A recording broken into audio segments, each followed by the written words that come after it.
Hello everybody, I hope you are doing well. Today we'll talk about how to fix or how to solve the problem of KakaoTalk. You go to settings. Here we click on apps, default apps, app settings.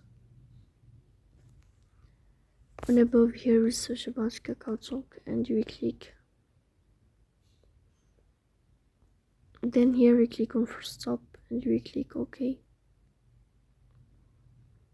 We'll go to this window of storage. Then here we click on clear cache. As you see in this page, you will turn on your airplane mode and you will turn off your airplane mode again. If it's not working with you, then you will go to Play Store, you will uninstall your app and you will install it again. So that's all. Don't forget to support us by like and subscribe. See you next time.